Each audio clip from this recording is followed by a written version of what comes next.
Peace and welcome to the culture here on the Black Star Network. I'm your host, Farajii Muhammad. Thank you so much for tuning in and being a part of the conversation. Folks, happy Black History Month. We got a lot to cover. First and foremost, we're going to bring some latest around the funeral of Tyre Nichols, the 29-year-old Black man that was beaten brutally by Memphis police. And we'll just share with you a little bit of what was said at the funeral, who was there, and more importantly, what's the call to action? So we're going to have that conversation.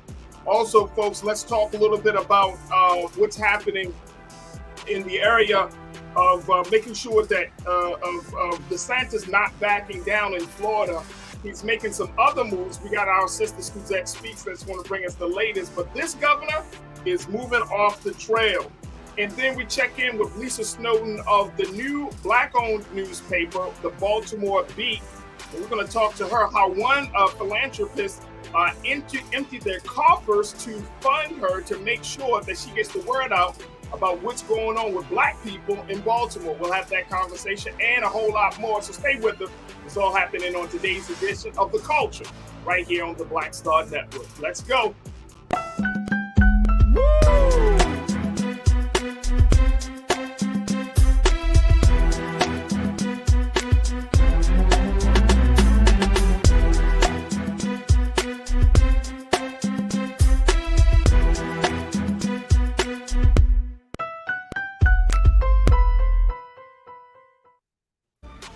Welcome to the culture here on the Black Star Network. I'm your host, Farajii Muhammad. Thank you so much for tuning in. First and foremost, folks, we got a lot of big firsts for the day. Of course, it is Black History Month, so the beginning of Black History Month for the year of 2023. And of course, here on the Black Star Network, here on the culture and all of our program, we'll be giving you all of the news and information, the history, the facts, the figures, everything you need to know to make sure that you celebrate these next 28 days in the right spirit, with the right mindset, understanding the value, the contributions, and most importantly, talking about the struggle of Black people in this country. So I don't want you guys to turn away for a moment as we have these conversations over the next 28 days. Also, folks, it's a very special day for us here at The Culture, where we're celebrating our 1-year anniversary. Yep, it was 1 year ago today that we kicked off this show, and it has been a thrilling ride, to say the least. And so today, we're just going to continue to do the great work that we have been commissioned to, but we will certainly, spend some time to just thank all of those who have been contributing, who have been making sure that this platform is a safe space for so many important conversations. And I just could not be more proud of the great work that my team has done to make sure that the culture is one of the most thought-provoking shows here on the Black Star Network. And of course, big shout out to Big Brother Roland Martin for just extending the opportunity, providing the foundation for us to have these conversations. So we'll certainly do our celebrating later on in the show. And of course, folks, we want you to join us in the chat as we have these big discussions. We want you to post your comments in our YouTube chat and our Facebook chat, and you can certainly check in on our Black Star Network website as well, blackstarnetwork.com. All right, let me just jump in because we want to check in. We got my sister Suzette Speaks that's going to be joining us, but Reverend Al Sharpton has been speaking at the funeral of Tyre Nichols. Here's a little bit of what the good Reverend had to say. Picked up the phone. He said, Martin, you need to come. There are thousands here. They didn't come to see me. Dr. King got in the car by himself and rode over to Mason Temple, and he started speaking that night, and something came over him. He said that I don't fear any man.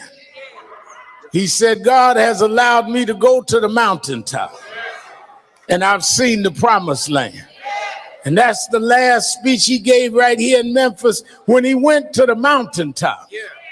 I believe when he looked over, he could see a Barack Obama become president. I believe when he went to the mountaintop, he could look over and see a Kamala Harris sitting as vice president. I believe when he looked over from the mountaintop, he saw Black police chiefs. He didn't expect you to disgrace him. He expected you to bring us on to the promised land. That's why I'm still marching. Yeah. Yes, I got books out. Yes, I got a TV show, but I'm a mountain climber. I'm not going to stop till I get to the top of the mountain. You can call me names on right-wing television. I'm a mountain climber. I expect stumbles to come my way. I'm a mountain climber. You can disgrace me. You can discredit me, but I'm going to keep on climbing. I'm going to climb until Tyre Nichols get justice. I'm going to climb until Eric Gardner gets justice. I'm going to climb until we change the laws. We're mountain climbers.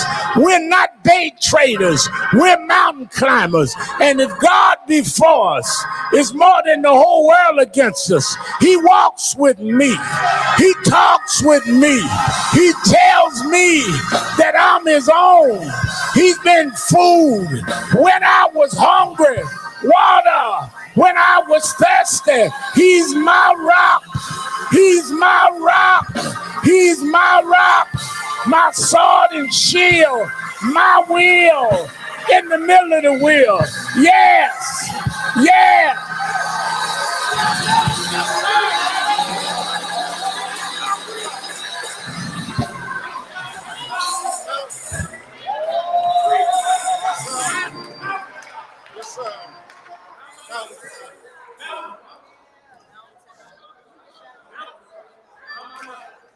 Let us have a call to action. Let us go forward to get justice. Let us all be mountain climbers. Don't stop till we get to the top. Many years ago, there was a young boy killed at a boot camp in Florida. Those in charge killed this boy. There was a young lawyer that called me in New York and asked me to come and stand with the students in Tallahassee, Florida. And I went down and we led some marches. After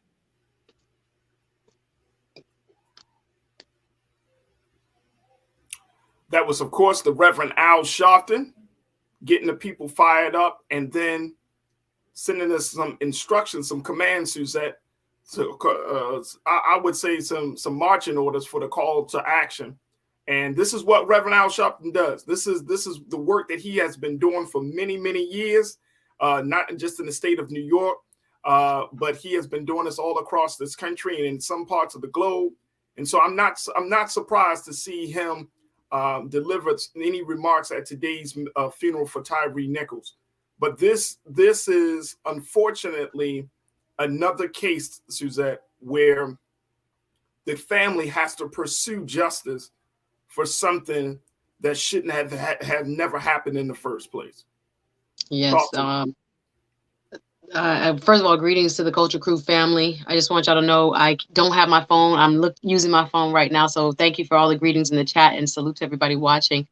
I'm a person that enjoys listening to, the Reverend Al Sharpton when it comes to very critical, national, international moments like this, where he has done an amazing job, especially I'm just thinking about the George Floyd funeral, where he also eulogized Mr. Floyd, of both addressing what has happened in this specific instance, but also broadening the conversation so that the world can see and hear, what are some of the ongoing issues we face here in the United States. Yeah. And I'm grateful that while we're on, the eulogy is being read, or being delivered. So I'm going to go back and watch it.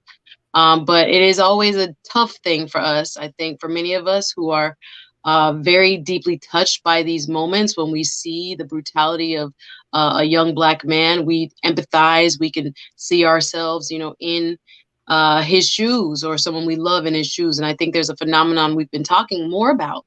It's been mentioned, called linked fate, where there are, psychological impacts that these moments have on us. So we have to remember those things. But yes, I do think Reverend Al Sharpton and many like him who have been in this fight a very long time are really the most appropriate messengers in times like this, because they've seen, you know, where we've been and where we've come. So I'm grateful that he, along with Vice President Kamala Harris, are in attendance today. Absolutely. I want to go back to just hearing some more remarks from today's funeral proceedings. Here's more of Reverend Al Sharpton. Check this out, folks.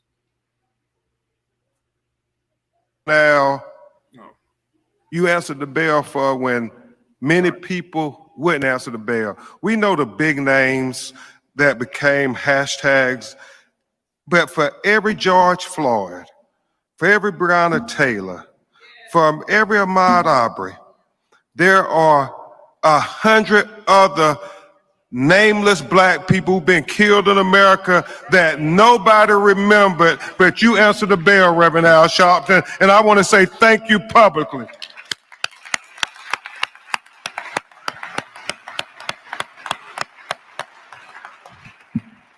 To Pastor Turner, thank you for allowing us in your cathedral. To all the other clergy, to Mayor Keisha Lance Bottom, we thank you for coming. To Congresswoman Sheila Jackson Lee, who told Rovon and Rodney that not only is she going to reintroduce the George Floyd Justice and Policing Act right after the State of the Union address, but she is also going to have a Tyre Nichols duty to intervene in that legislation. So thank you.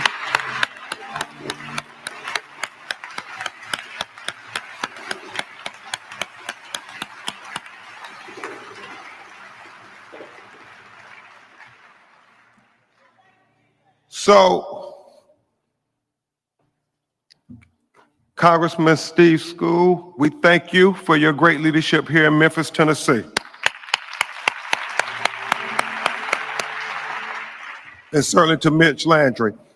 And I would be remiss, Reverend Al, if I didn't acknowledge yet again the highest ranking African-American woman in United States history, the Vice President of the United States, Kamala Harris, who did not think it robbery to take time out of her busy schedule to come and comfort this black mother who lost her child unjustly.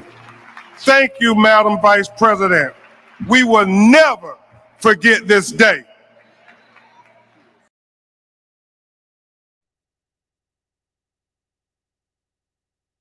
Folks, you've been listening to the live proceedings of the funeral of Tyre Nichols. We're going to take a quick pause. When we come back, we'll give you more of the live coverage of the funeral. And, of course, we'll be talking to Suzette Speaks and you. So stay with us. It's The Culture here on the Black Star Network.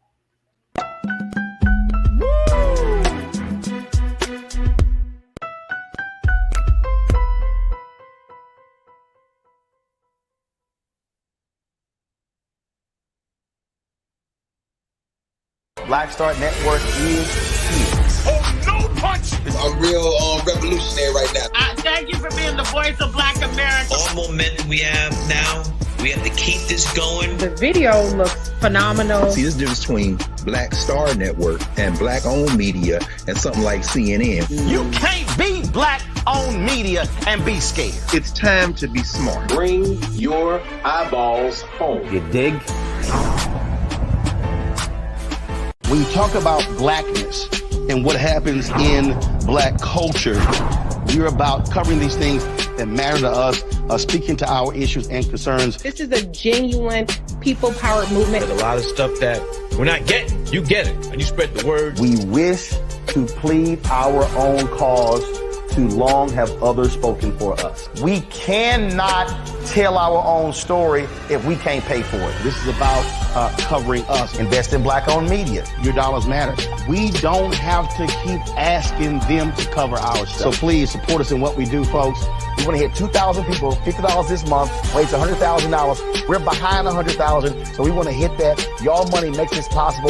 Check some money orders. Go to P.O. Box 57196, Washington, D.C. 20037-0196. The Cash App is $RM Unfiltered. PayPal is R Martin Unfiltered. Venmo is RM Unfiltered. Zelle is Roland at RolandSMartin.com.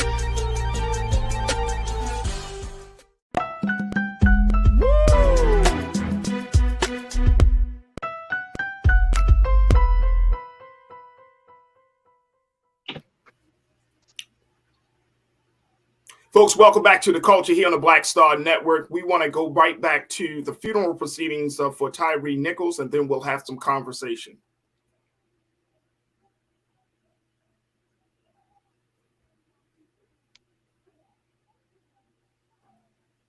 It is a plea for justice for Tyre Nichols, the brother.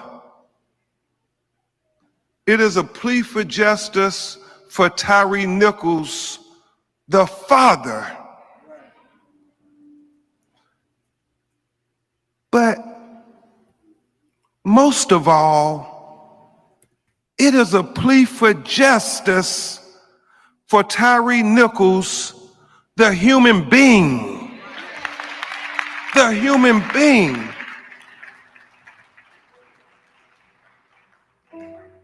And when we watch, we don't see the Memphis Police Department Scorpion Unit extend 1 ounce of humanity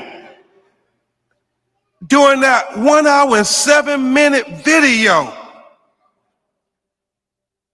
Ask your neighbor, why couldn't they see the humanity in Tyre? Turn to your neighbor and ask them that.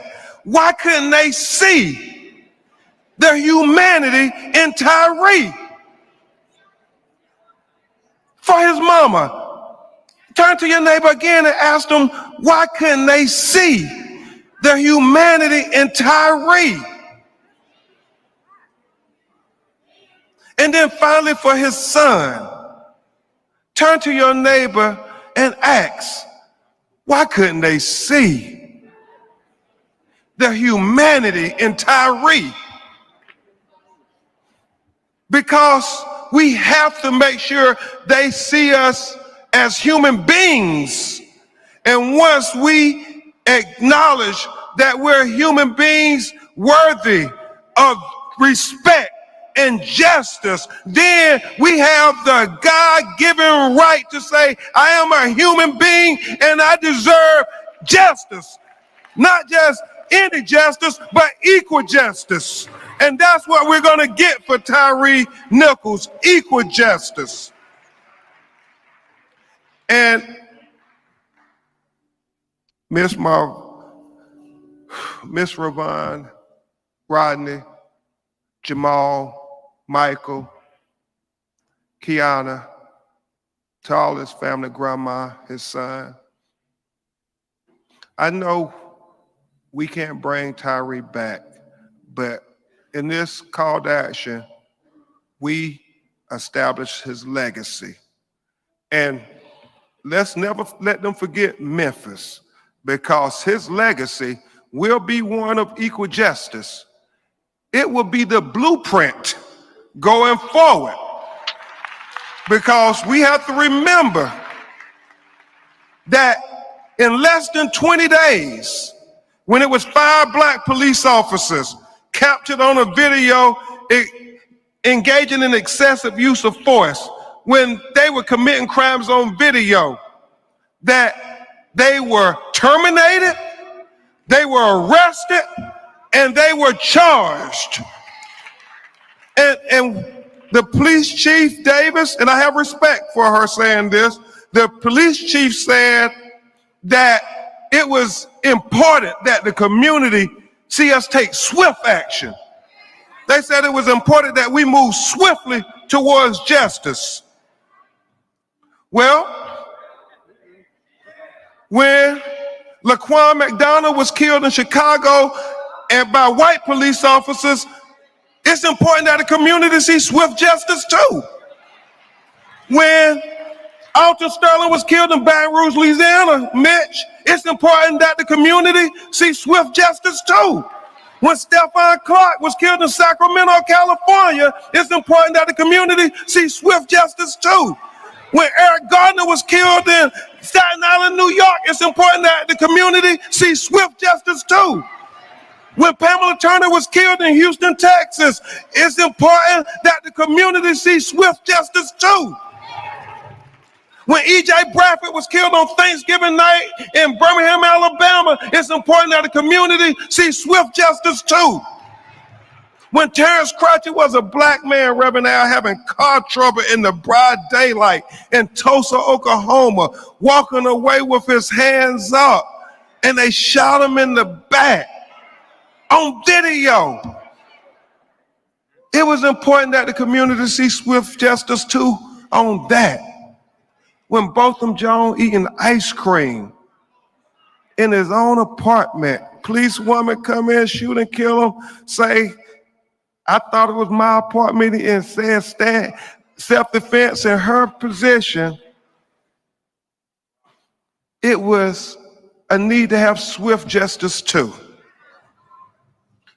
And so no more can they ever tell us when we have evidence on video of them brutalizing us, that it's gonna take 6 years, that it's gonna take a month, that it's gonna take 3 years like Laquan McDonald. No.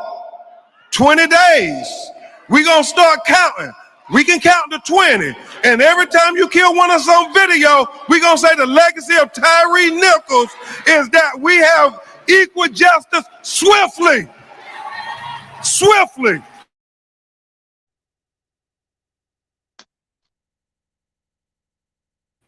I had to mute that because I'm fired up. I gotta bring my sister Suzette Speaks back into this. Listen, if I was watching this by myself, it would have been. I'm telling you, I had to put my stuff on mute, man, because I had to send out a tweet. I'm serious because he's touching on it. I'm serious. I'm serious, and I know that when we have these moments, certain things click, right? And the beauty of and this is no shade on any other folks, but black folks know how to drive it home. You know what I'm saying? And it's like when we have these big moments, we can even go back to when Johnny Cochran learning how to use language. Yeah. The shortest amount of words to convey the biggest thought.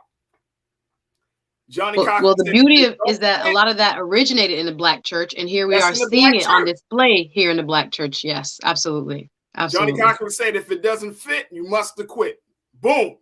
That's that trial lawyer. As I'm listening to him, I'm like, I'm seeing a trial lawyer at work. Suzette, I'm seeing eyes of the jury go, yes. Exactly. Yes. So those skills are just wonderfully, I think, again, a lot of us grew up, if we did, in church, learning oratory, memorizing poems, memorizing or being a part of church plays and whatnot. It was a part of our oral tradition that we saw kind of just blossom in the black church tradition in the United States. So yes, he's using all those skills. A confluence of all those skills are on display. Yeah, absolutely. And I think and I'm telling y'all, folks, this is going to be the question of this whole thing.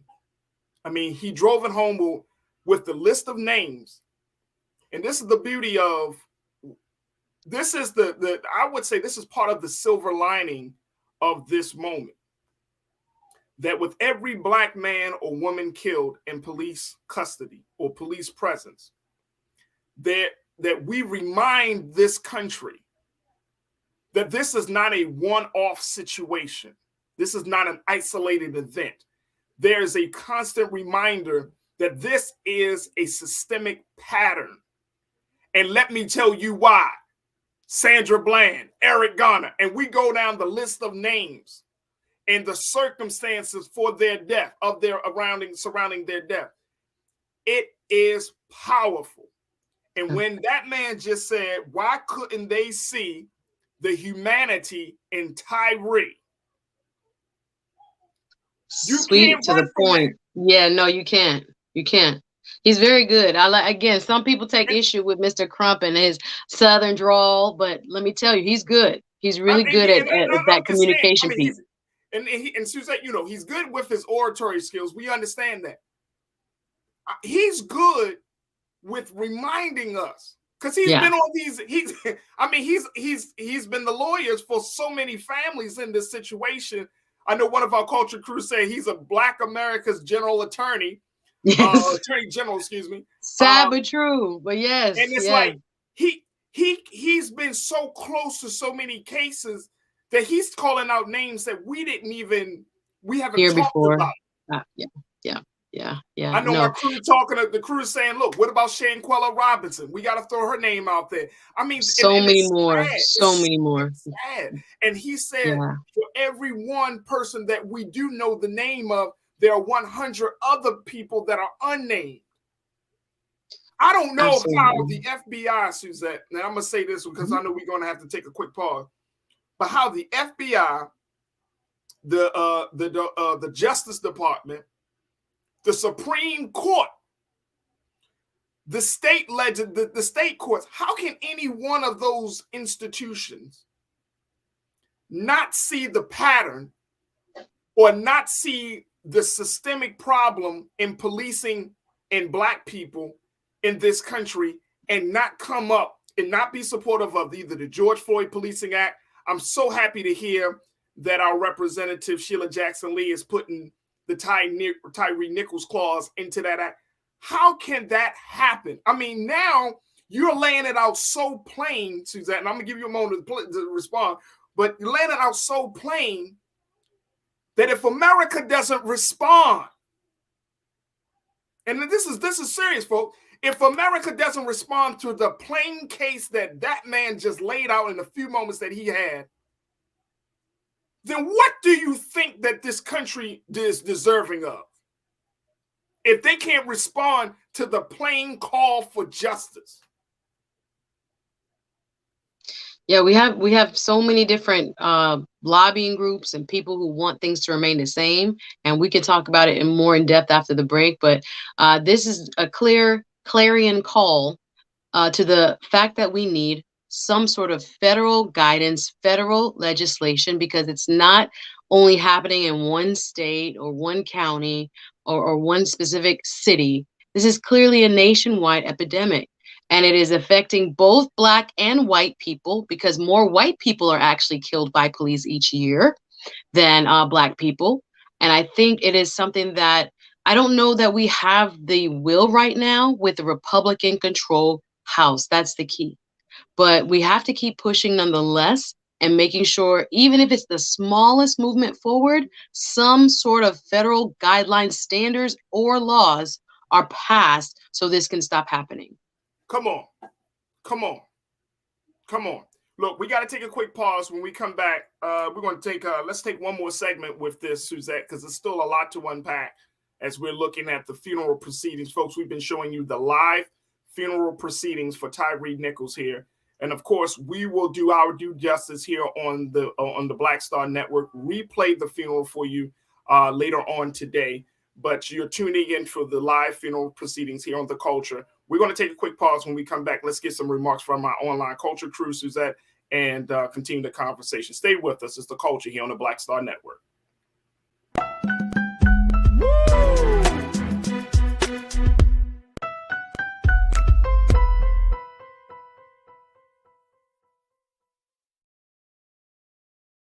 Don't you think it's time to get wealthy? I'm Deborah Owens, America's Wealth Coach, and my new show on the Black Star Network focuses on the things your financial advisor or bank isn't telling you. So watch Get Wealthy on the Black Star Network.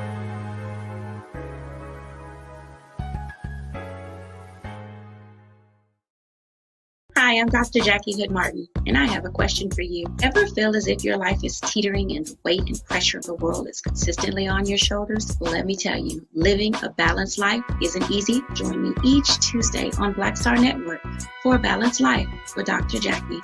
We'll laugh together, cry together, pull ourselves together, and cheer each other on. So join me for new shows each Tuesday on Black Star Network, A Balanced Life with Dr. Jackie. Folks, Black Star Network is here. Hold no punches. I'm real revolutionary right now. Support this man, Black Media. He makes sure that our stories are told. Thank you for being the voice of Black America, Roland. Stay black. I love y'all. All momentum we have now, we have to keep this going. The video looks phenomenal. See, this difference between Black Star Network and black-owned media and something like CNN. You can't be black-owned media and be scared. It's time to be smart. Bring your eyeballs home. You dig?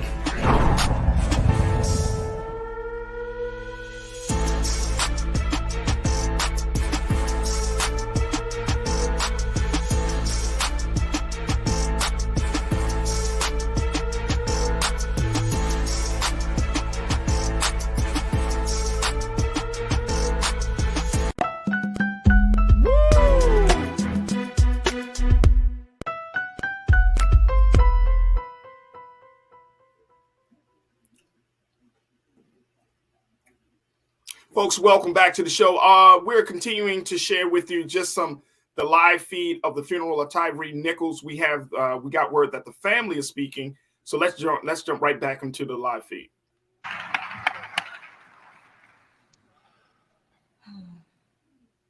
This is gonna be tough. The poem I wrote is called "I'm Just Trying to Go Home."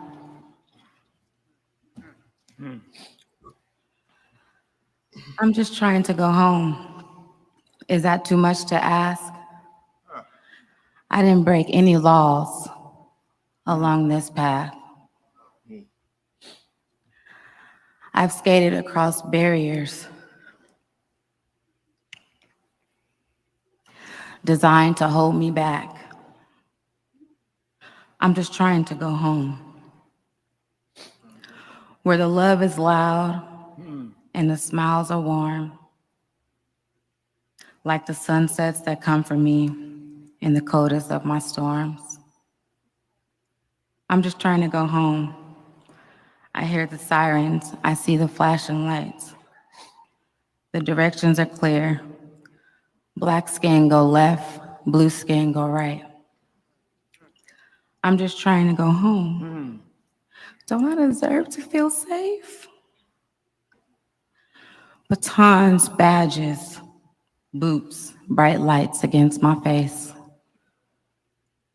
I'm just trying to go home. Does anyone hear the pain in my cry? The struggle in my breath?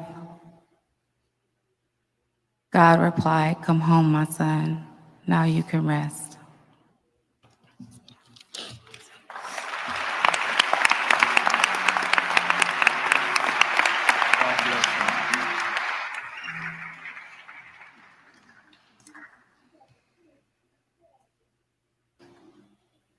We're going to hear now from his brothers, James Lazare and Jamal Dupree.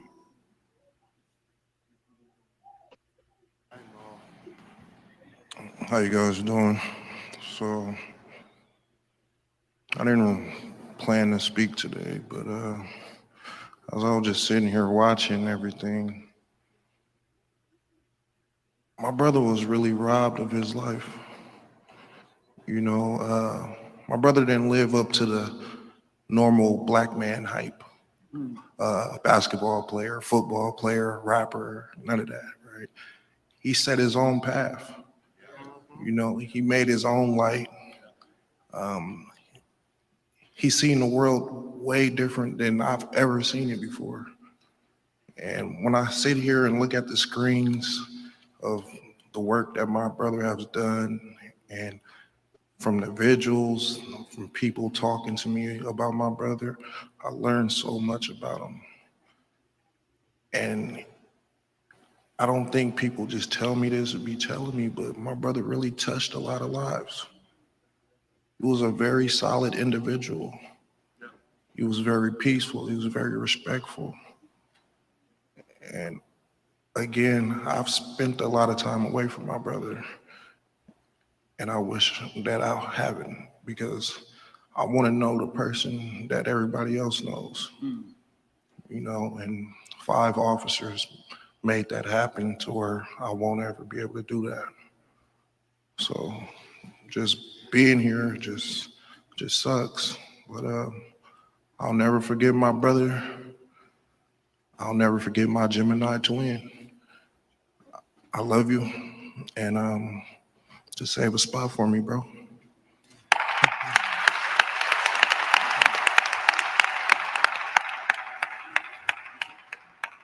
Good evening. My name is James. My god brother is Tyre. It's not too much I could say that hasn't already been said about him from everybody. But I want to share y'all a story how he got his name, though. My mom named him. My sister Toya said earlier before, my mom named him, which was came from a movie called Silverado, one of the characters in it, and she liked that movie, but she wanted to name me that. But she always kept that name in her back pocket for some reason, I don't know. Then 93 came, and our boy came, and she was like, there you are, Tyre. And I used to always joke with him, like, man, you keep messing with me, I'm gonna take my name back. And he'd be like, no, you ain't, that's my name. But it was how he said it. You know, he was 8, and he was already knew who he was. Like, I'm Tyre, this is me, you know, and I always remember that about my little dude coming in the house watching me cereal and watching Looney Tunes or something. But I just want to thank everybody for being there for us and, you know, and showing love. But it ain't too much I could say that hasn't already been said about.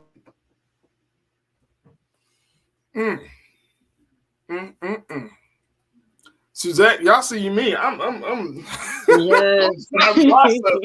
I'm This is raw, folks. So you know, let's bring Suzette back into the frame. So my energy right now is I'm all over the place. You know, not just I'm tuned in, but I'm just.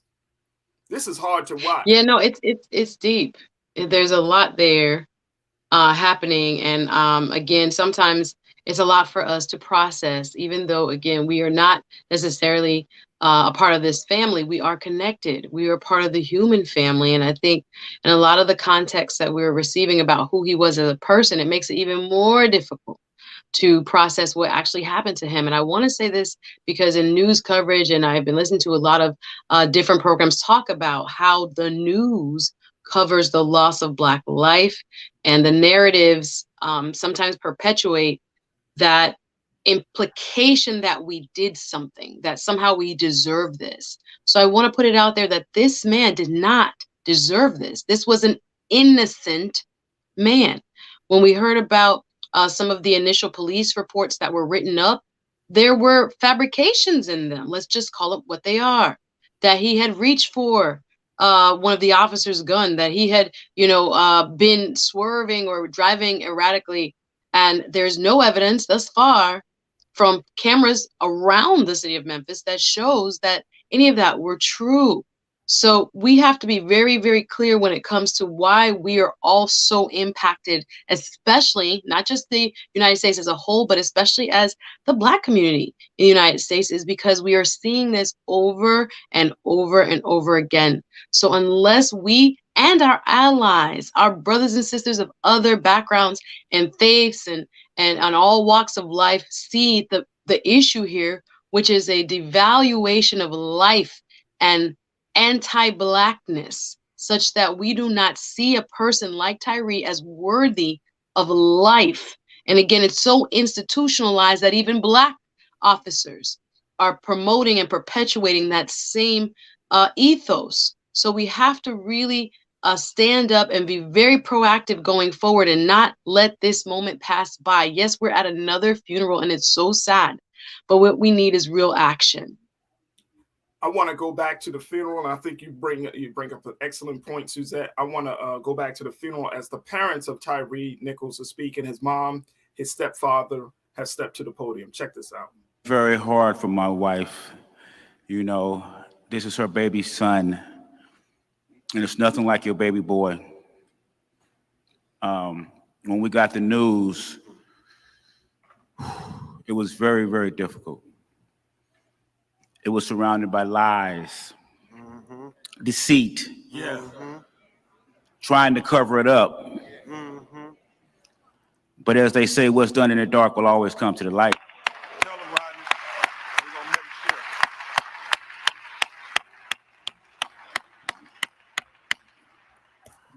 And the light of day is justice for Tyre. Justice for Tyre. Justice for all the families that lost loved ones through brutality of police or anybody. And I can't say enough about how this community, how this nation, and how this world has came together to support my family, to support my wife, and to support me. I appreciate it. Thank you very much.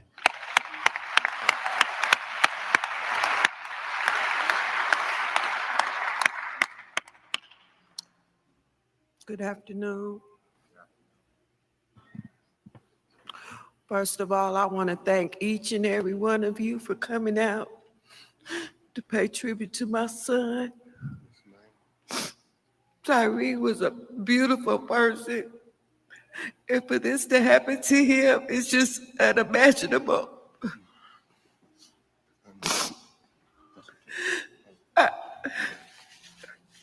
I promise you the only thing that's keeping me going is the fact that I really truly believe my son was sent here on an assignment from God. Yes, ma'am.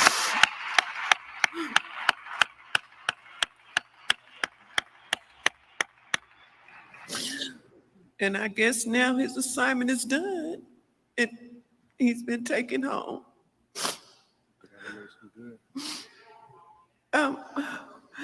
I want to thank, yes.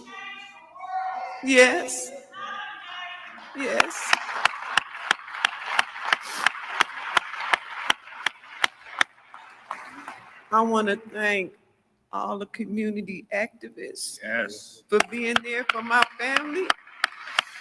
I want to thank the chief of police for acting swiftly. The district attorney, the state of Tennessee. I want to thank my lawyers. Mr. Ben Crump. Yes, sir. And especially Kareem Ali. He has been our rock. He has been our rock.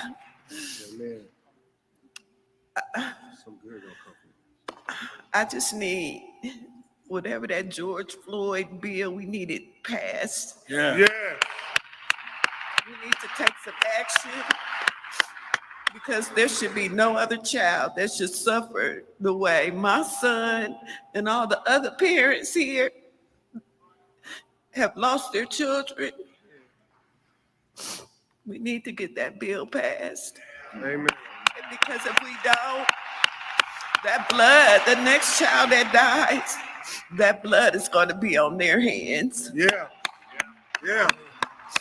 Thank you.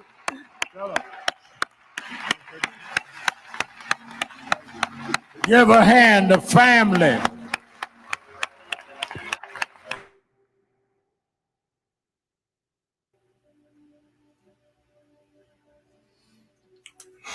Suzette?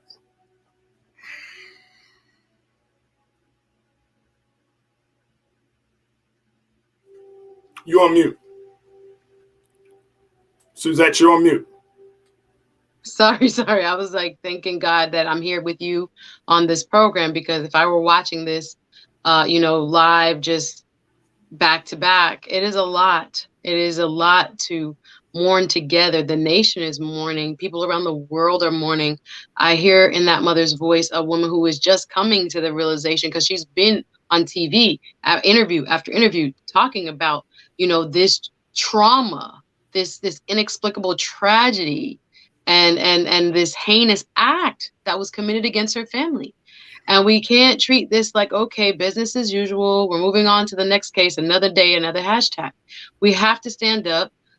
We are hopefully in some way going to be able to negotiate. I was reading that Republican Lindsey Graham had some sort of proposal where qualified immunity would not be removed altogether for individual officers, but possibly could be removed for police departments, so that individual families could sue actual police departments, which really means taxpayers, but still not the officers. We need to make some sort of progress. There has to be some kind of common ground where we can look at what's going on from coast to coast, neighborhood to neighborhood. Again, we talk a lot about the Black lives that we see so regularly stolen from us. But again, the police kill lots of people every single year.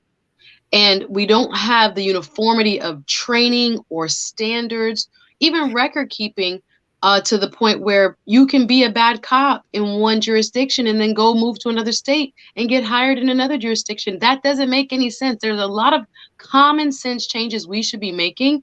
And we really have to push our congressional members on both sides of the aisle to wake up and to deliver, because this is what we do not want to keep seeing, these funerals and this sadness. And hopefully we can gain some kind of ground in terms of going in a more positive direction for our country, where our law enforcement officers are held to an account on a national level. I'm not sure. I'm gonna be honest with you, Suzanne. I'm trying to, like, that mother.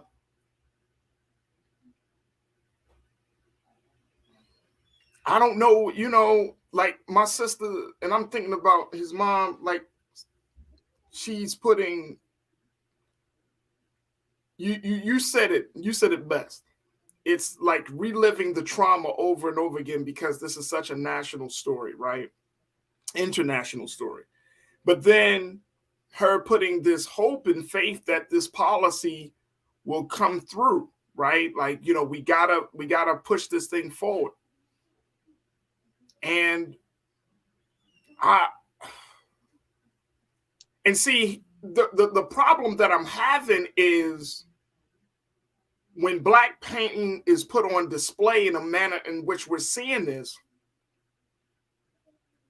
it doesn't necessarily move those who hate us, whether you're Black or white, because we're trying to appeal to a moral sensibility that some people just don't have. You see what I'm saying? Like, and that's the part of the pain, because if you look at the history of this country, us trying to make that appeal for what's right, not just politically right, not just economically right or socially right, but what's right for human beings. That's a moral appeal. What we're seeing is a moral appeal for humanity. And we're living in a time where we see beast in human form. Yeah. So that's the other part that makes me sad about this, because it's like, are we appealing to the people that hate us, who've already shown? And it's not even about a Black and white thing. You can obviously see that this ain't a Black or white thing, because this was 5 Black men. So now their mentality, we got Black people in this country who don't have a moral compass about killing each other. Now we're trying to appeal for a policy. This is hard. This funeral is being shown all over the world. The pain of Black people is being put on display And we're left, unfortunately, hoping for policy that may not even get passed, that may not even stop the brutality. This is so damn hard. It is. It is. I know I got to take a break. Man, look, I want to shout out to the online culture crew because that y'all have been a phenomenal community. We're still building, we're still connecting, but I thank God that we are blessed to be on this place at this moment all together. So I thank each and every one of you for tuning in. This is the process. This is what we got to go through, but we have to have some very, very hard conversations. Folks, I got to take a quick pause. When we come forward, we have another guest, a very special guest. She's going to be joining us, Lisa Snowden. She's the editor-in-chief of the Baltimore Beat. Get her take on what's been happening. Also talking about the work that she's doing in Baltimore with this Black established newspaper that has been funded. And we'll continue the conversation. Stay with us. It's The Culture here on the Black Star Network.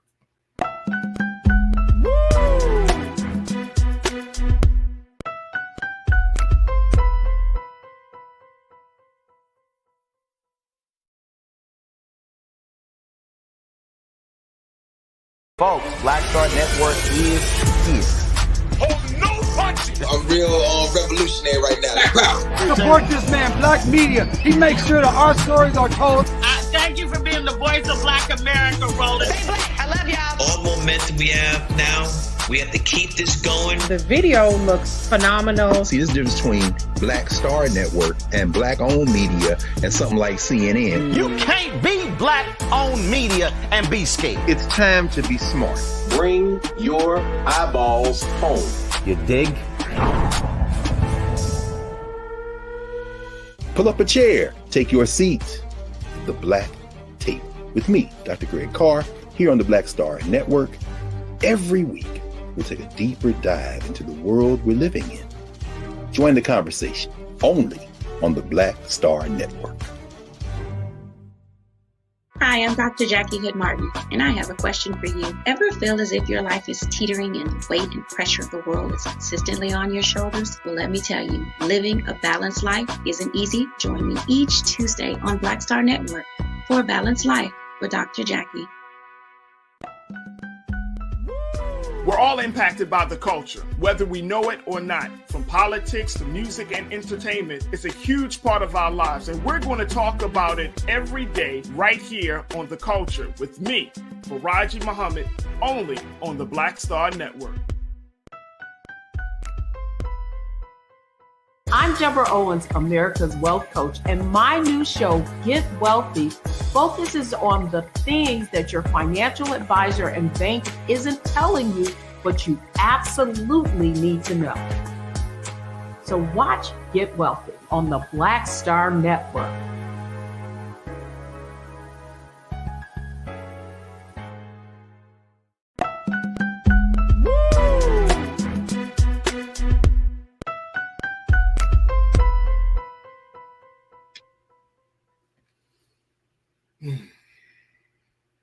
Folks, welcome back to The Culture here on the Black Star Network. We've been showing you live feed from the funeral of Tyre Nichols, and we're going to continue to have some other conversations today, but just trust and believe we are going to replay the funeral proceedings, the celebration of life for Tyre Nichols on Black Star Network. So if you have not had the opportunity to tune in to the past hour that we've been talking about our brother and what's been said at the funeral, don't worry, we will post that funeral proceedings in full on Black Star Network, and you can do your due diligence to tune in to listen, and mostly, and I think importantly, to renew your commitment to make sure that this tragedy does not just end with a hashtag, but it moves us forward and further along. I want to kind of switch gears just a little bit because we have our guest for the day, Sister Lisa Snowden, who serves as the editor-in-chief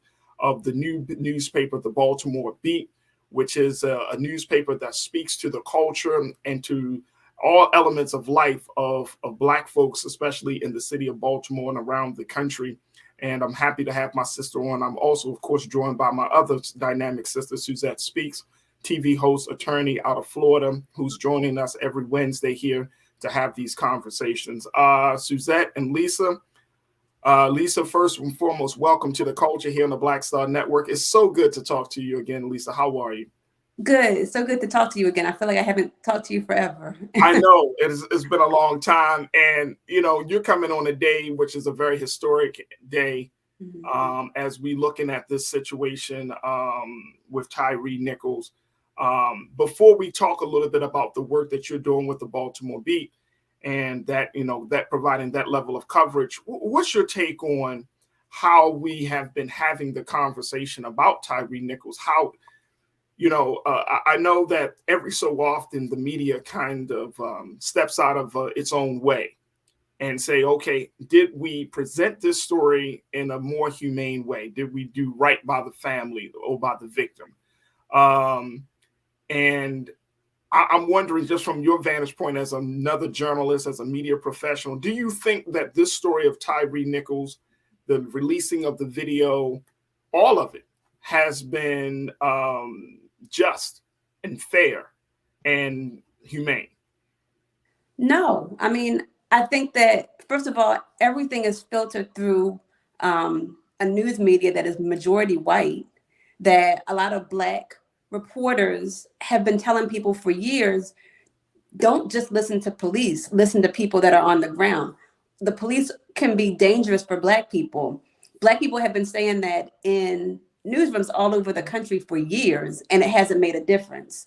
I think that there's a little bit of more sensitivity because these things keep happening. And I think that Black journalists and organizers have just gotten better at saying the things that they've always said, but it's still very much the power lies with police and these structures that harm Black people. We didn't even get this video out until late Friday, end of the day. And then we heard a lot of calls, not really to necessarily say we're going to resolve any issues that led to this young man losing his life, but hey, please just don't riot, please. Right. So it's more of a call to not tear stuff up, rather than a call to really look at this. And here's the other part. I don't think, and Suzette and Lisa, this was what was Ben Crump said. The video is actually 1 hour and 7 minutes. Oh. So when and it was like, whoa, an hour and 7 minutes worth of footage. We're seeing a lot of news medias are releasing clip it, excerpts or whatnot, and some even will post 13 minutes of it. But he said 1 hour and 7 minutes, and that threw me. Wow, I was like, wait a minute, 1 hour and 7 minutes of body cam footage and the whole nine. Yeah. And so when we're thinking about it from that vantage point of not just the brutality, but even the reports have come out, Lisa, where it said the EMS have once they got on scene, there was another 27 minutes before they actually moved out on taking Tyre Nichols and taking him to the hospital. Yep. It's like, damn, what is going on? And of course, those EMS paramedics are now pulled, have lost their jobs, being investigated, the whole nine. But it's like these bits and pieces of this story, and I think this goes to the psychological impact that this has on Black America. Mm-hmm. It's like, we don't get traumatized one time; we get traumatized 2 and 3 times. So we hear the story once, then we see the video another time, then we hear more of the story. Oh, somebody didn't save his life in time, the EMS to find. Boom. Then we hear, and the cop that pulled him out of the car, he finally gets he gets some level of consequences. 4th time. It's not a one shot. It's like boom, boom, boom, boom. Yep. And meanwhile, I've still seen 2 other instances of other Black men being killed by police since Friday. So it's like there's still just more footage of other horrific incidents. Right. So how do we, and getting your take on this, there are Black newspapers, there are Black platforms, of course, Black Star Network. There are a number of Black spaces in media that are available. How do we make sure that stories like a Tyre Nichols doesn't get hijacked and causes more trauma to people? How do we take ownership of the story? I mean, I think that Black people, unfortunately, or fortunately, maybe both, we always have to be better, unfortunately. So I think that these are just the moments where we really have to use the talent that we've been given as journalists and, you know, communicators, and do the work. I think I would love it for more Black audiences to support and understand that we don't always have to go to CNN or NBC. Like, we have Roland Martin's, we have Black Star, there's Black media outlets locally and nationally that we need to make sure that everybody's supporting so that we can get these stories from our perspectives. Right. Suzette, what's your take on that? Yeah, I was going to ask Miss Lisa, and thank you for the work that you're doing.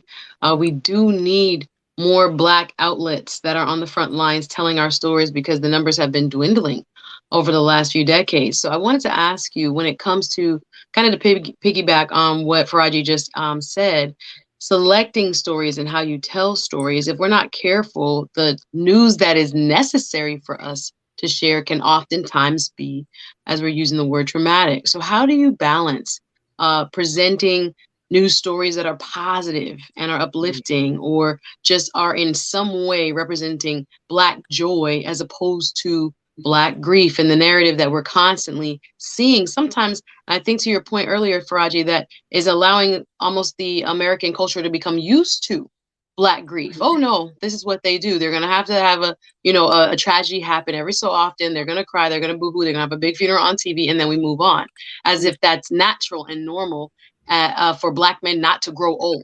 So how do you choose what you cover and how you cover, so that there is this balance between what is necessary and sometimes very difficult to talk about, as well as offering positivity and upliftment?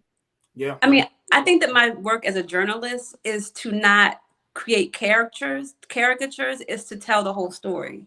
So like, when you're even thinking about a person, like your mom, you love your mom, but there's amazing stories you can tell about her. There's not so amazing stories. Like, it's really about searching out stories as opposed to searching out agendas. Like with my paper, we have a news section, we have an art section.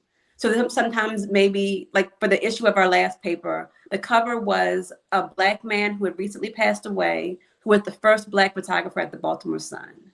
So it's like this positive story about this person who was really an innovator and a glass ceiling breaker. His dad worked at the Afro, which is a very old paper here in Baltimore City, and he was able to grow up and work at the Sun. I think that's such a inspirational story. In the same paper, we're talking about maybe the things that the mayor is not doing to address keeping police accountable. And in the same story, we have a calendar where you can go out and listen to house music. So like, all of these are aspects of Black life in Baltimore City right now. I think there's space to tell all those different stories.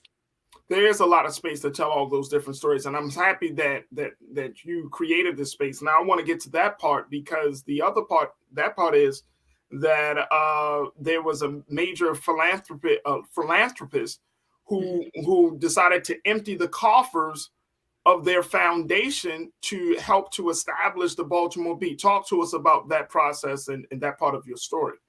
Yeah, so the Baltimore Beat has lived a few lives since I founded it in 2016. We started out as a regular for-profit model. That didn't work. We reinvented it as a nonprofit, which is something a lot of journalists all over the country are doing, because for-profit is hard. You have to make sure that you are kind of like keeping ad sales to keep your business going, which if you're not CNN is hard to do.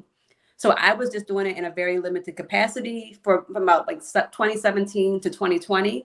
And then for me, out of nowhere, this white family in Baltimore, the Hollis Center Foundation, approached me and said, we are seeing the effects of the pandemic and how that's affecting Black people more. We're seeing George Floyd being murdered, and we want to do more. And so they were able to empty their coffers and give me $1 million. $1 sounds impressive. And if I personally had $1 million, I would probably not have to work.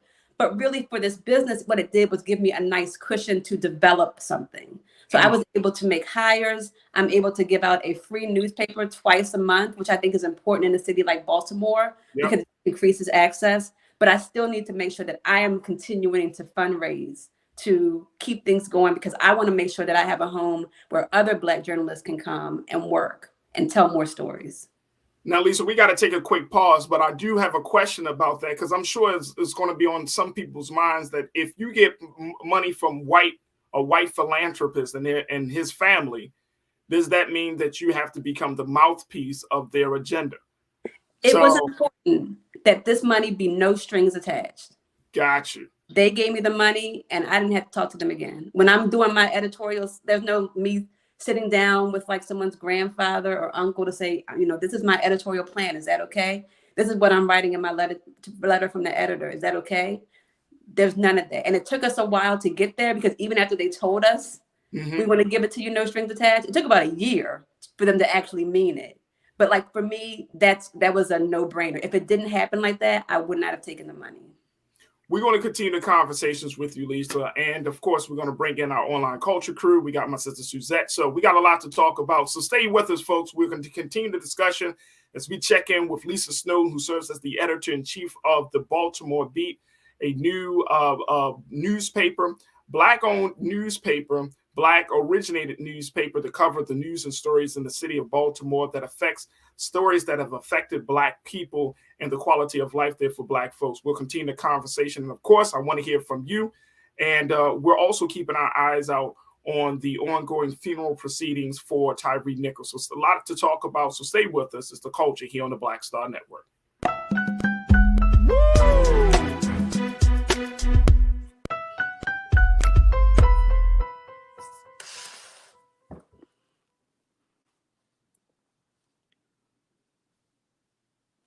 Hatred on the streets, a horrific scene, a white nationalist rally that descended into deadly violence. White people are losing their damn minds.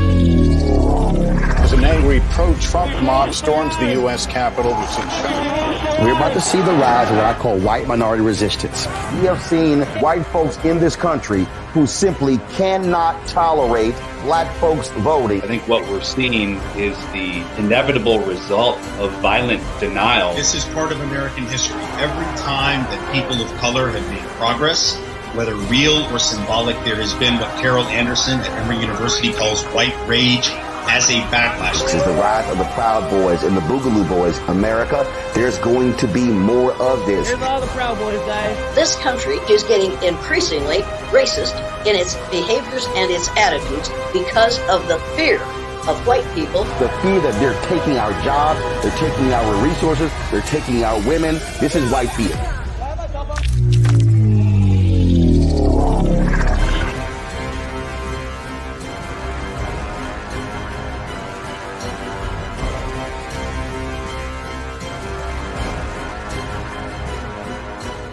Black Star Network is here. Oh, no punch! I'm real revolutionary right now.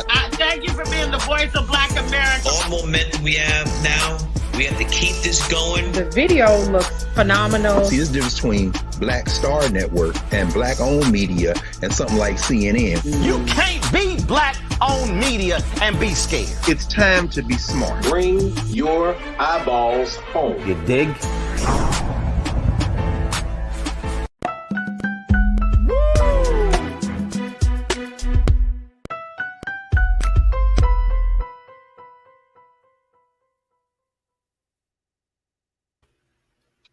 Folks, welcome back. We have been talking to Lisa Snowden, who serves as the editor-in-chief of the Baltimore Beat, a bi-weekly newspaper that covers stories that you don't see in traditional media spaces. Take a look at this, folks. This is their website. You can check it out. And Lisa is the founder of the Baltimore Beat. It started back in, as you heard her say, in 2016, different iterations of it. But she has finally been able to get the foundation that she needs. She got some funding from a white philanthropist families who say, look, just take the $1 million, no strings attached, and do what you do. And now Lisa and her staff are off to the races covering the stories about Black life in Baltimore like no other space. Lisa, thank you again for being with us on the show. Of course, we're also joined by my sister Suzette Speaks, as we're having a conversation about telling our stories and pleading our case in a lot of different ways. Lisa, you talked about that white philanthropist. He told you, look, we're just going to empty the coffers. We're going to not put no strings attached. It took a year to get to that point. Mm-hmm. And you said yourself just a few moments ago, if there were strings attached, you would not have taken the deal. And you know, some people might look at that and say, okay, but aren't you still indebted to that family, to that group? What's the assurance that you're not going to, you know, that's the deal for people that may be hearing that will say, well, how true is that? What kind of assurance do you normally give them? I mean, when I am planning the issue, I'm sitting down with my Black staff. I have a Black arts and culture editor. I have a Black director of photography. Those are the people that are involved in editorial planning. And those are the only people that I care about when we're doing that work. So, I mean, I don't know how else to say it, but I'm like, there's no other really, even like communication really much with them. Like that's when the editorial planning happens. And I've already kind of written some things that I would think are a little spicy. Like I've kind of, in my letter to the editor and in our news roundup, I try to be pretty blunt about the fact that I do not think that our mayor is doing everything he can to address police brutality. I don't think that our new state's attorney, Ivan Bates, I am very concerned about a lot of his policies. And like when I write those things, I don't feel any fear from those funders or anybody that supports the paper even, because I think that I've always been pretty clear about my dedication to journalism and telling the truth. Absolutely. So what would you say is the role now? Because there's Black newspapers, Black's platforms, and even like when Brother Roland established Black Star Network, I mean, this has been years in the making, right? To get, you know, news and information out about our people, our community, our issues and concerns. But people, I think, and it's interesting that social media has played such an important and major role in so many people's lives beyond just the selfies, that people have still flocked to those spaces as being a source of getting their news and information about what's going on in the world. So do you find yourself in competition with social media because of your newspaper versus someone's post, where people take memes for the gospel, and they might look at your work after years of doing journalism and say, I don't trust that, but they'll trust a meme. It's a little frustrating. I just went to a meeting. There's a Baltimore Association of Black Journalists group that I'm a part of. And we were doing like some planning, like what do we want to accomplish throughout the year? And one of the things that I brought up is talking about educating people about the news and social media, because I remember watching, I don't cover a lot of national stuff, but I remember watching with the Megan Thee Stallion and Tory Lanez trial, how many of these like blogs popped up and they were sharing information. There was no source on where they were getting this information. A lot of that information was false. Like it was kind of like clearly in, you know, wanting one side of this case to win and not the other. And so I don't want to get frustrated, because I know that there's, you know, I went to journalism school. I have dedicated my life to this. Not everybody wants to go to journalism school or even think as deeply as I do, but I want to make sure that like we are all a resource to people to help them understand like what all this information is. Like social media makes it easier for people like us even to access. Like maybe we would have been shut out by a lot of white newsrooms, but we were able to now be online. So that's a good thing, but it also means everybody can do that. So I think that it's good to try to educate people and also make sure that you have standards that you are operating up to so people can kind of see the difference in even the quality of the information. Absolutely. Suzette, what do you think about that? Because, you know, you have your show on YouTube and you get your information from credible sources, but some people still might push back on that.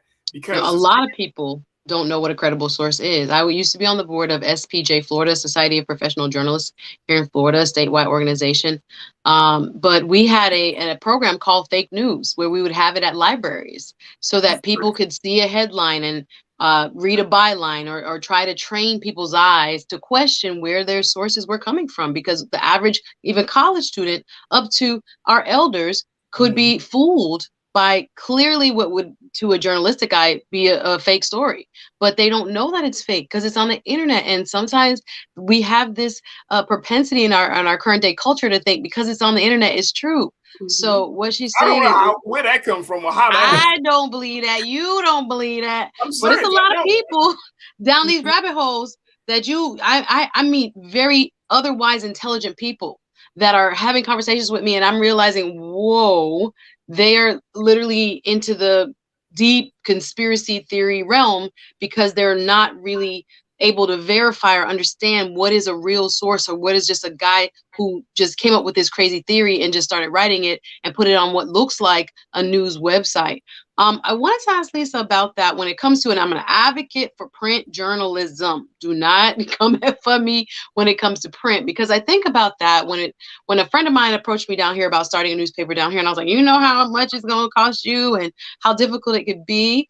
What would you say to anybody wanting to go into print journalism, and is it worth it versus starting maybe an online platform? Why did you decide, yes, a physical newspaper would do the trick when it comes to, I guess, cross-generational, multi layered communities like the Black communities, economics wise and otherwise? Why choose to do a printed paper as opposed to what Farajii is saying, where, we live online and doing it in a online medium only? I'm curious.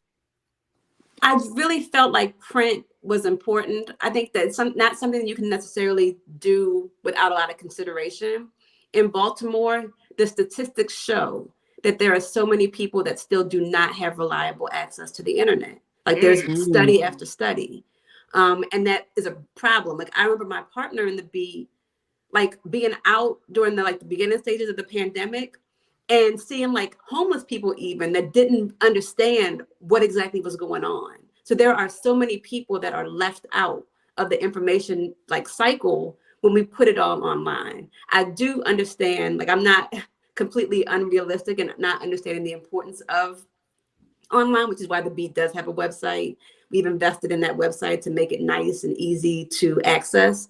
But I just really felt like it's really practical to have a print paper that goes out all over the city. Not only do I have journalism, but every week there's a resource guide that gives people where to go to get free groceries, where to go to get rent assistance, where to go to open up a bank account. And like I mentioned, we have two different calendars. We have our government and community calendar, and we have an arts and culture calendar. And these are things that people can literally just use, pick up, draw a circle around it. I want to go to the city council meeting. I want to go to the school board meeting. And I think that's very, very practical. I literally just tweeted this week. I'm like, when people say that print is unreasonable, I'm like, what are they saying that Black people deserve or don't deserve? Because there's nonprofits that have gigantic, fancy fundraisers. There's nonprofits that do lots of things with money that I'm not doing. I'm putting money in Black people's hands, or I'm giving Black people information. And I don't think that that's something that should be unrealistic to fund, although I guess I will find out, because like I said, I still need to raise money. So it's an experiment, but I think it's an important experiment. And as we wrap up this part of the discussion, Lisa, I'm wondering, over 2023 just started. So what are some of the big goals that you want the Baltimore Beat to accomplish this year? I mean, you talked about the fundraising effort with that initial, investment of that $1 million. But what other goals do you guys have in mind? Our last issue that came out last Wednesday, a young Black man who's in school, he's at the University of Maryland, wrote a story for that. So that's what I wanted. Like I said, I want to have this be a resource for young journalists. I want to have more young journalists be in the Beat.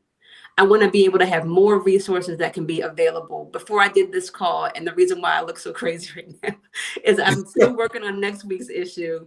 I just did an interview with a lady who runs a program called Be More Healthy Babies.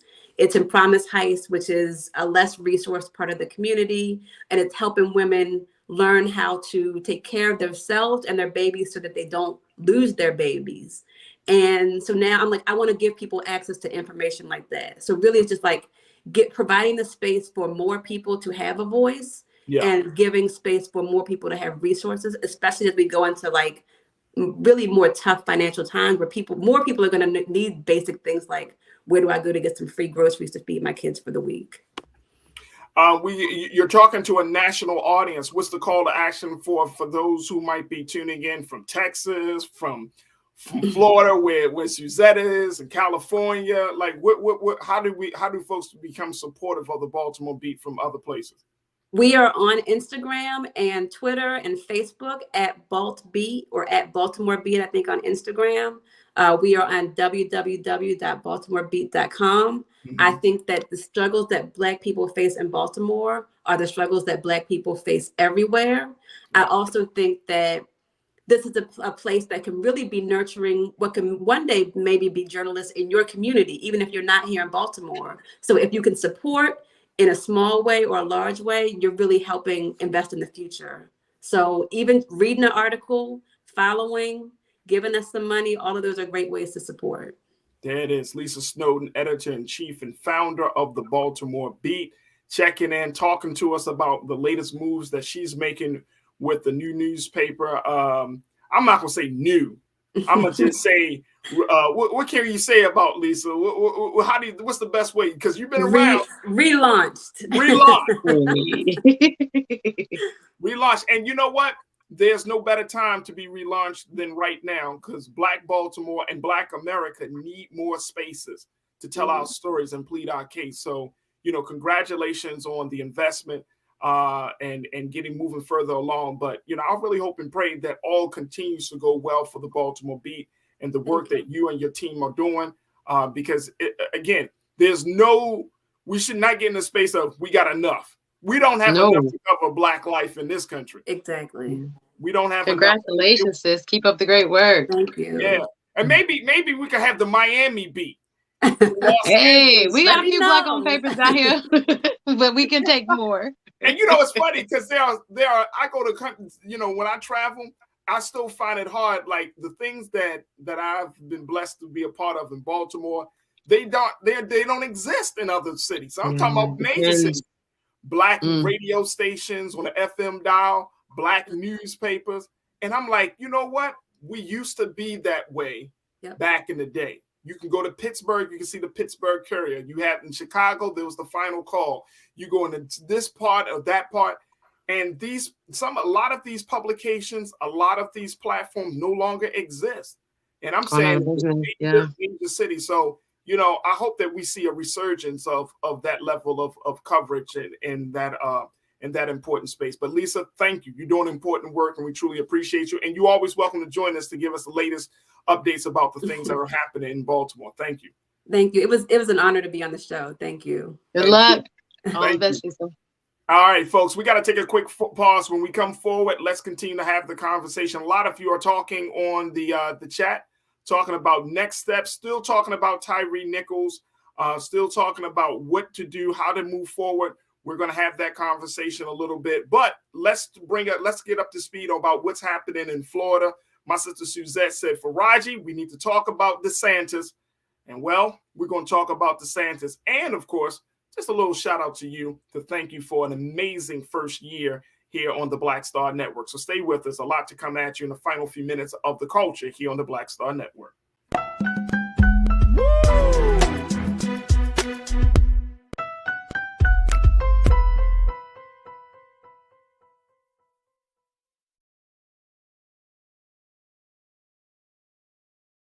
Hi, Hi, I'm Dr. Jackie Hood Martin, and I have a question for you. Ever feel as if your life is teetering and the weight and pressure of the world is consistently on your shoulders? Well, let me tell you, living a balanced life isn't easy. Join me each Tuesday on Black Star Network for A Balanced Life with Dr. Jackie.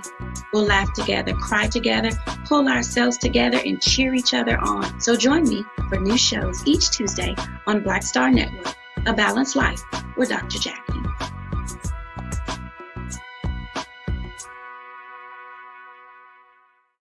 Black Star Network is here. Oh, no punch! I'm real revolutionary right now. Thank you for being the voice of Black America. All momentum we have now, we have to keep this going. The video looks phenomenal. See, there's a difference between Black Star Network and black-owned media and something like CNN. You can't be black-owned media and be scared. It's time to be smart. Bring your eyeballs home. You dig?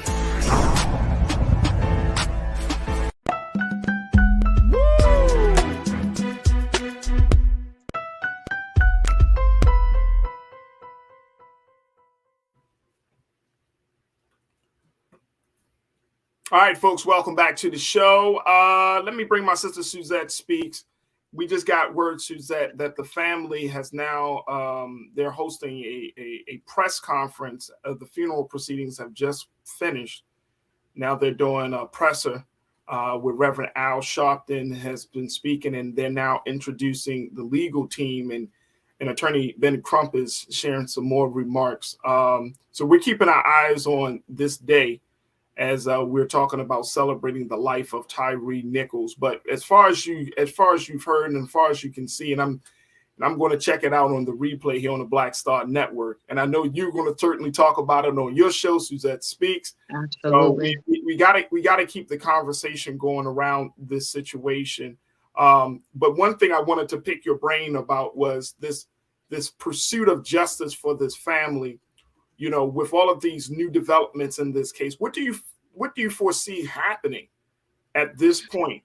With they brought in they found two other officers that were involved. The sixth one, Preston Hemphill, he was the white officer that was on camera saying some disparaging things and pulling Tyre Nichols out the car. The other officer they have yet to identify. There's a seventh officer that was present. They have not disclosed that person's name. The EMS, we talked about that. The paramedics that came on the scene. So what's the next step for this family now that our brother Tyre has been laid to rest?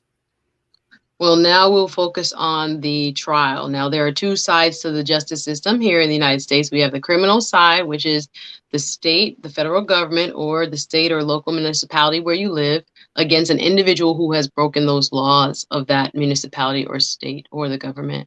So we have what's right now a criminal case pending where 5 police officers who were all charged with maximum second-degree murder on down to kidnapping and other charges will face their day in court. Now, the wheels of justice turn quite slowly, and the parties are going to, some of the attorneys, I'm sure, are going to stall, ask the judge for more time to prepare their case, et cetera, et cetera. But we will eventually get to the point where we are going to see a criminal case and proceeding. The judge will make a ruling as to whether it will be open to the public. I'm hoping it will be, so that, again, things remain as transparent as possible. But we might not always get to see what goes on in court, and there are good reasons for that as well. So I think those trials will be, probably, I don't know how fast things move in Tennessee, but within the next year, we'll say. But you'll also probably see the family file a civil lawsuit, which is 2 individuals or an individual against a company for some sort of liability. So you might see, and I'm pretty sure that Attorney Crump and his team will move forward with that type of direction where civil liability or some sort of civil case will be filed for the wrongful death.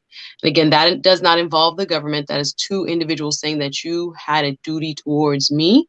Yeah. And most likely because of qualified immunity, it won't be against those specific officers, but it will be against maybe who they work for, the county, the city, even possibly other local entities that were involved or on the scene.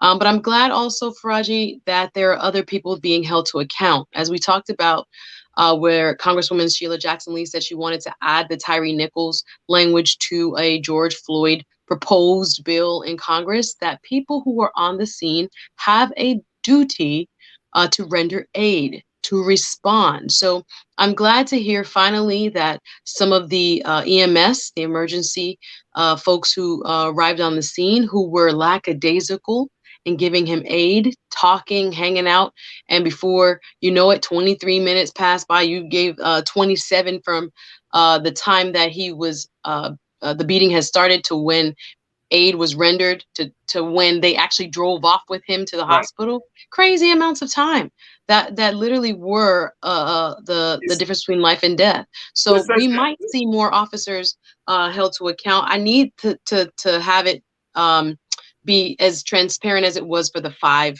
Black officers. Let's put it like that. Where are the names? Where are the other people? There were plenty of people on the scene according to the various videos. So we need to have more accountability across the board. With the response that the paramedics gave, the slow response that the paramedics took in getting Tyre to the hospital, would that count for some sort of criminal? I mean, could those individuals, and we know who those individuals are, it's 2 Black folks, a Black man, a Black woman, and a white male. Would that justify any type of like criminal charge? Yeah, criminal charge of any sort?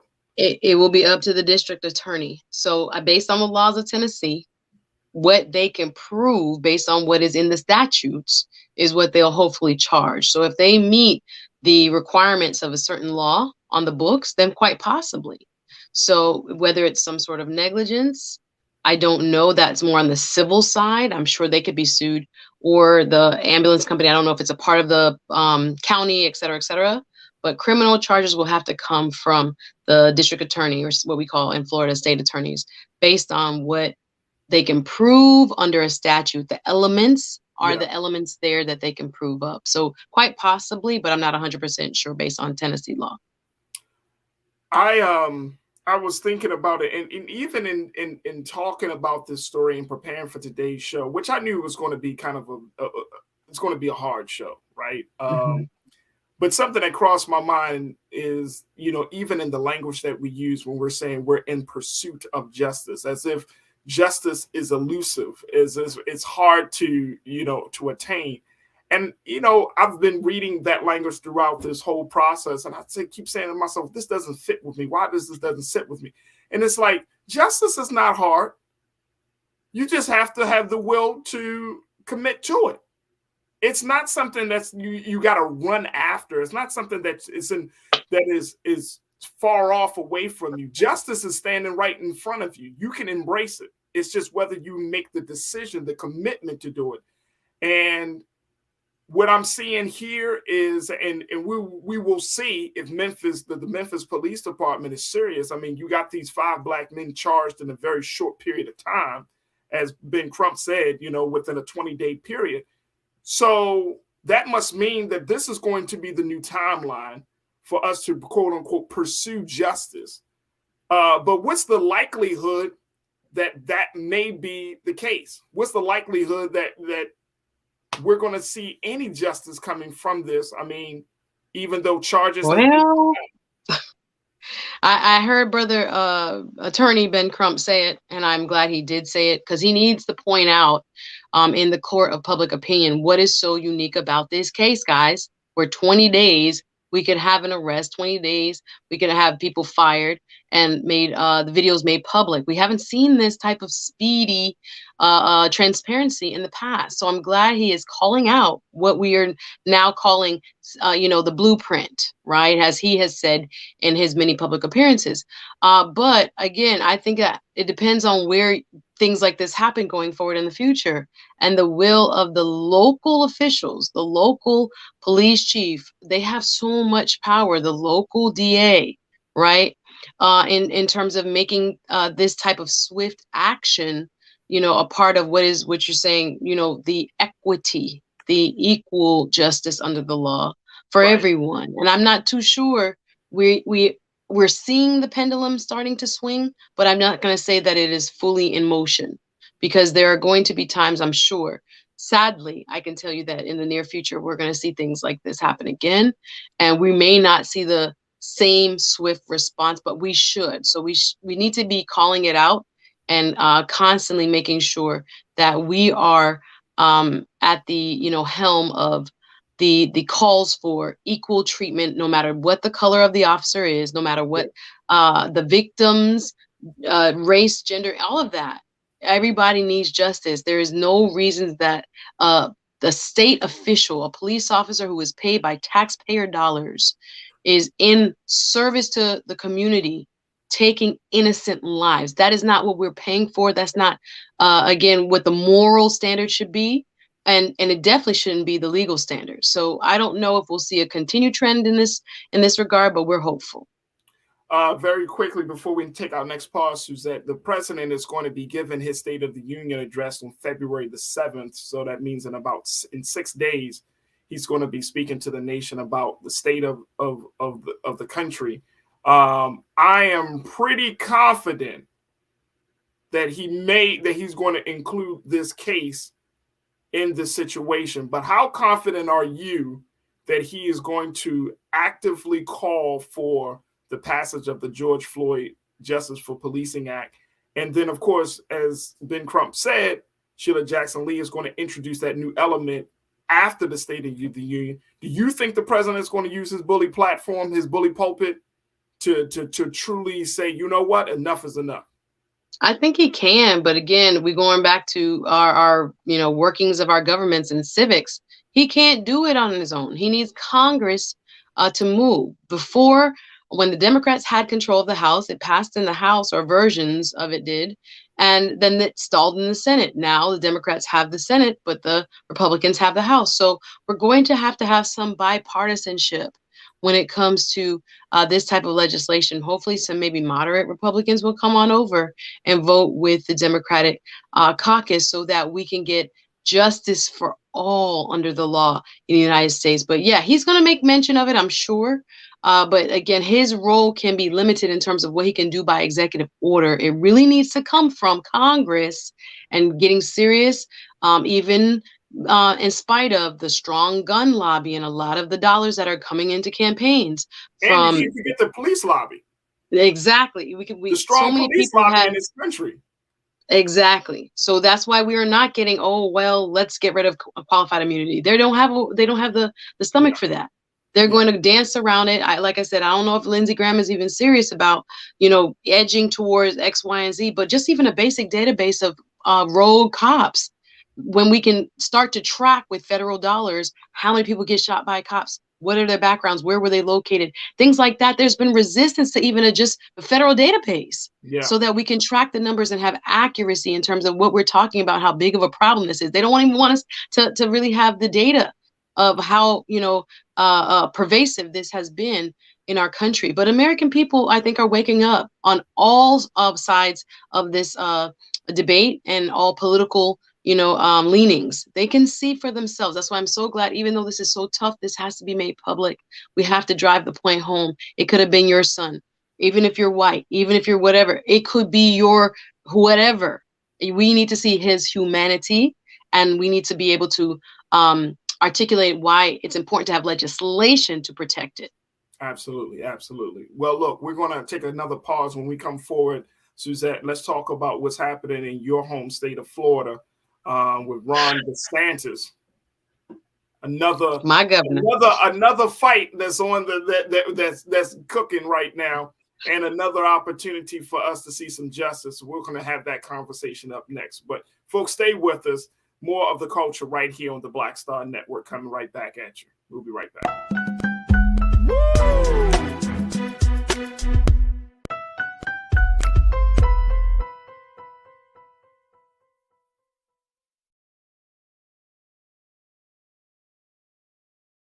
I'm Deborah Owens, America's Wealth Coach, and my new show, Get Wealthy, focuses on the things that your financial advisor and bank isn't telling you, but you absolutely need to know.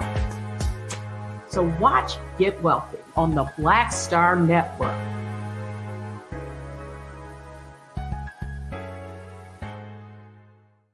Black Star Network is here. Oh, no punch! I'm real revolutionary right now. Thank you for being the voice of Black America. All momentum we have now, we have to keep this going. The video looks phenomenal. See, there's a difference between Black Star Network and Black-owned media and something like CNN. You can't be Black-owned media and be scared. It's time to be smart. Bring your eyeballs home. You dig?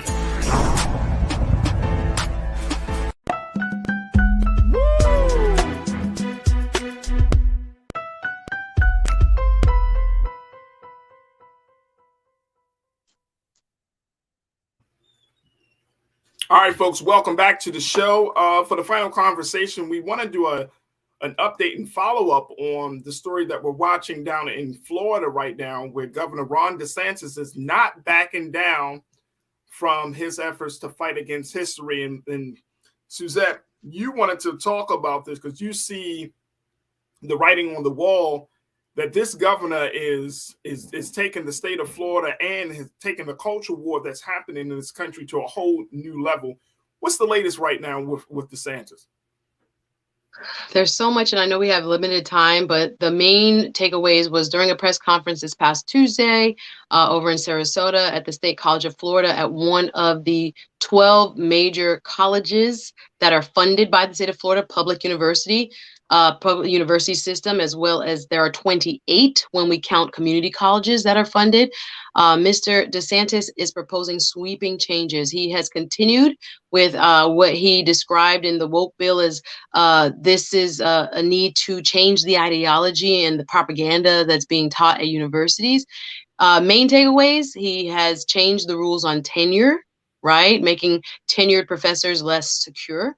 He is also, as we spoke about here, just maybe 3 weeks ago, I hate to say it, that my words rang true when the governor asked for an audit of all diversity and inclusion, DEI, diversity, equity, and inclusion programs at state universities. He asked each university and college to give him an audit of what was receiving state dollars. He said in this same press conference that he is going to zero fund these programs. He said it very matter-of-factly, we're going to have these, and I paraphrase, die on the vine. They're just going to be, there's going to be no funding for DEI anymore in any capacity. So for example, University of Florida has about, the largest state-run university has about $5 million worth of DEI programs, and about $3 million of those dollars come from state funds.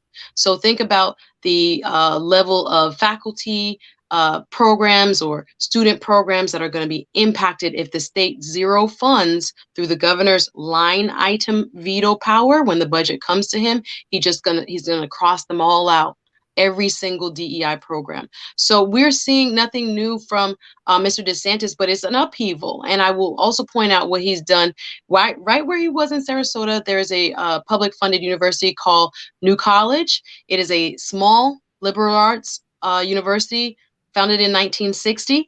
The governor appoints the board of trustees at each college, each public funded college. He has changed over that board to predominantly conservative folks.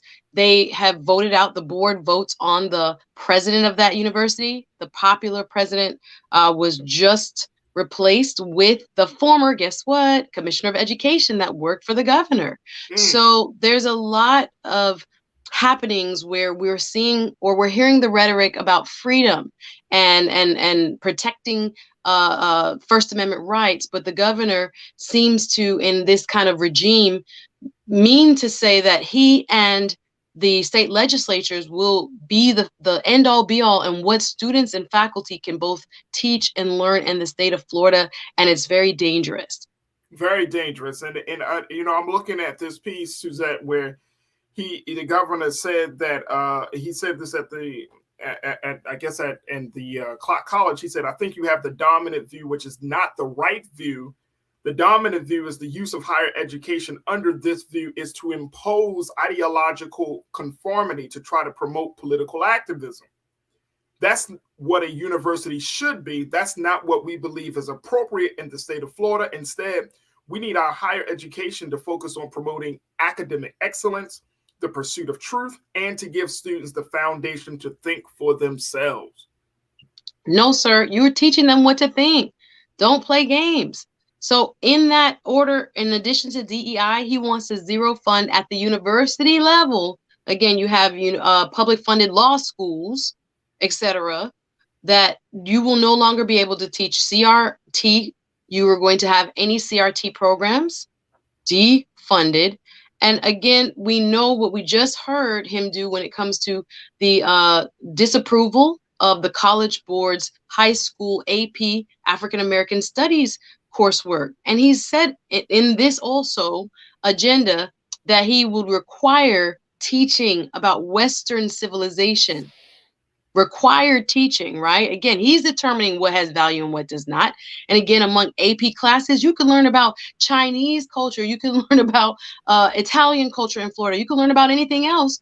But there seems to be a theme of anti-Blackness, many would say, because of what he's singling out and who he's singling out to not find value in, and to remove those programs across the board for all public universities and colleges in the state of Florida.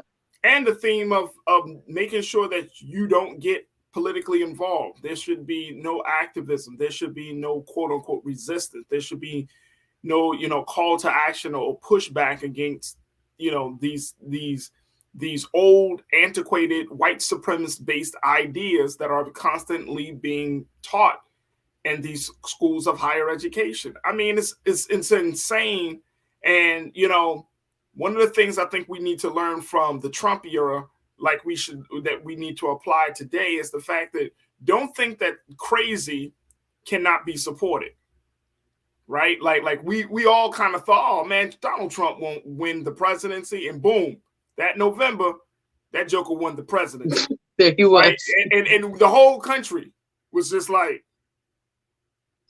So at this point, when DeSantis says things, and he's more politically savvy. He has the power of the state of Florida, a major state in the country that has power over a lot of things in various industries. I'm not taking him for a joke. He's one of the major leaders of the culture war against everything that's Black right now. And so I'm not taking him for a joke. And I know that with the power of influence, the power of persuasion, the power of propaganda, the power of social media, we may see some other states, we've talked about it, other states fall in line with it. So this is something that, I'm glad that we're at least exposing and having a discussion around. But more importantly, just to keep in mind, do not take this level of opposition to Black history and the fight against history, don't take it for a joke. Because guess what? Somebody is believing this guy. Somebody thinks what this guy is right. Somebody thinks that what this guy is needed, and we need to keep our eyes open on that. So, Suzette, I appreciate you for bringing us up to speed on this story. Very quickly, we're celebrating our 1-year anniversary today, Suzette.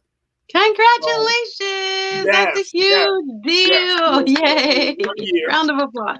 So we have had a phenomenal cast of contributors and culture crew members and guests. I mean, people who have made this show possible. First and foremost, starting with the man himself, Brother Roland Martin.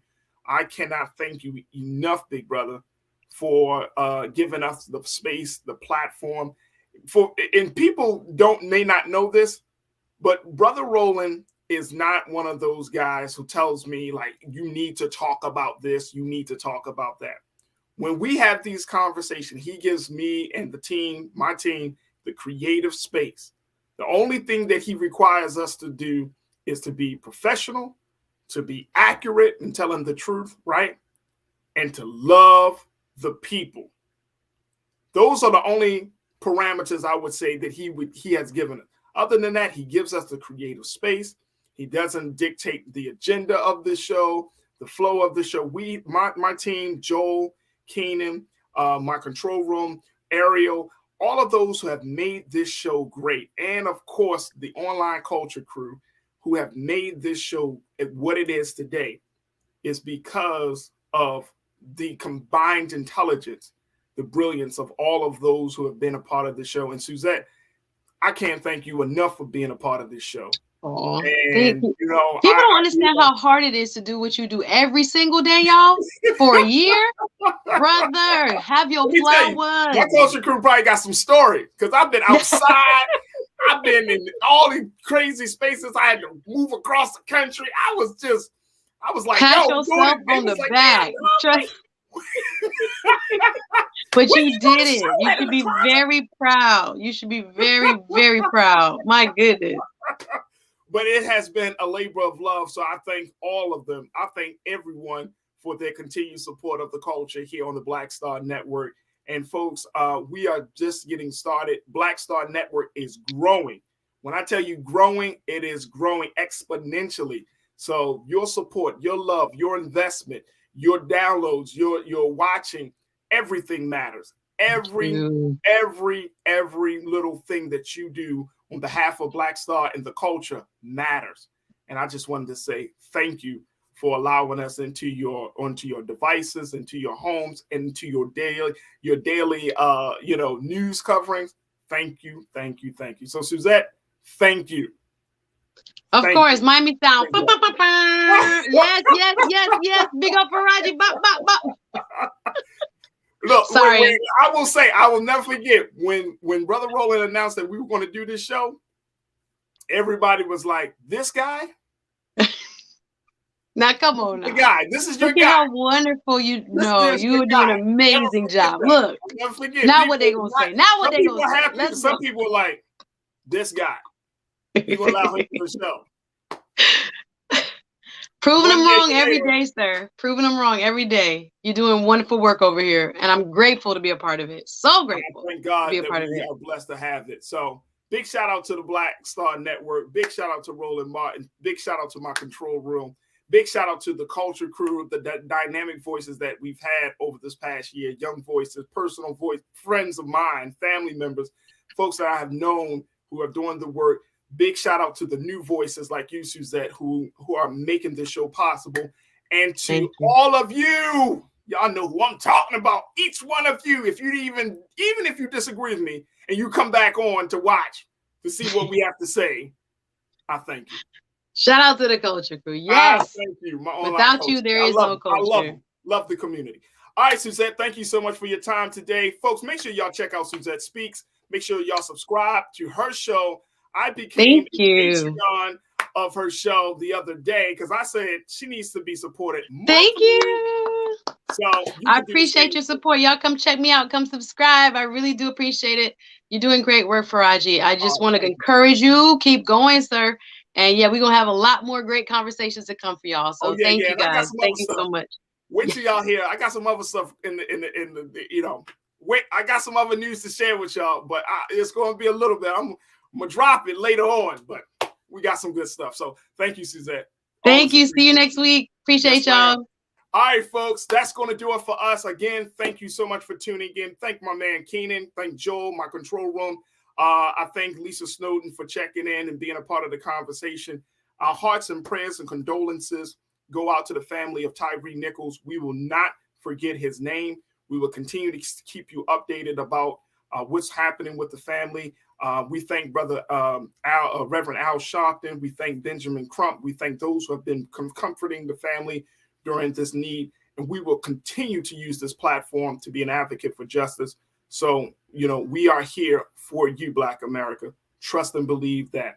All right, folks, that's going to do it for us. Make sure y'all support Black Star Network. Go to our website today, blackstarnetwork.com. You can download the app on all of your devices. Support us financially. Share the content that we bring to you each and every day because your support matters. So make sure y'all go to Black Star Network to do your due diligence and support Black media that is making waves in the digital space. Also follow us on Instagram at Black Star Network, as well as on Twitter and IG. And we would love to connect with you. And you can follow me, the Farajii Muhammad. I'm at The Real Farajii on IG, and I'm at Farajii on Twitter. I would love to connect with you and love to continue to build with you. Thank you so much for sending me all the videos and the content and everything. I truly, truly appreciate it to keep me informed about what's going on in the streets. and in the communities and all around the country. So thank you, thank you, thank you. All right, folks, stay tuned. Up next is RMU, Roland Martin Unfiltered. As always, never be afraid to challenge what's wrong. Stand for what's right while being yourself in the process. God willing, we will talk tomorrow for another exciting edition of The Culture right here on the Black Star Network. Peace.